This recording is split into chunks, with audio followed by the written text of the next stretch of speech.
Saya combinekan ketiga-tiga tu. Kain dia, material dia, muka dia, cutting dia, dan juga dia punya kekemasan jahitan tu.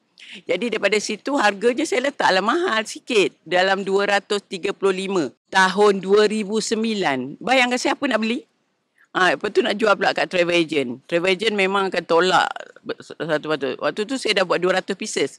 Bila saya pergi travel agent, dia kata, mahal ni, takkan nak bagi hadiah kat jemaah macam ni. Dia orang beli jemaah pun RM30, RM10, RM20 kan. Dia kata 200 mana boleh jual. Jadi suami isteri ni bawalah balik, telekung tak laku. Bila dah ditolak tu, dia kata tinggi sangat. Saya kata, saya tahu ni value telekung saya. Saya tahu sebab saya tahu dia punya nilai. Jadi apabila dah ditolak tu, saya rasa macam alamak, salah, tak belajar berniaga, tak macam sekarang macam kelas-kelas perniagaan kan. Dulu tak ada, main buat, ikut je. Syok sendiri je.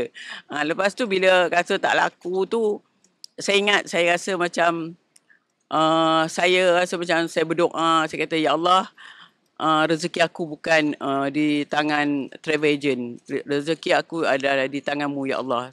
Masa tu, kalau tak silap saya Jumaat, mungkin doa saya diangkat kan. Jadi saya teringat ada satu jurnalis tu, saya contact dia dan dia kata macam, oh best lah nak tulis dekat Utusan Malaysia. Dia tulis-tulis, lepas tu publish, dan orang call bertalu-talu, orang call sampaikan nak pergi beli air yang kat call pun tak boleh. Masa tu tak ada WhatsApp, tak ada apa, orang call salin. Itu database namanya. Lepas tu terbeli pula oleh seorang pengacara, penerbit di TV media mainstream lah kan. Jadi dia beli, dia pakai, dia kata, lepas tu dia bagi pula hadiah dekat pada pengacara. Pengacara kata, ni kena publish ni dekat Wanita Rini lah masa tu kan. Bila publish tu 200 telekong saya memang sekelip mata, habis tak cukup pula tu. Bila tak cukup, pre-order.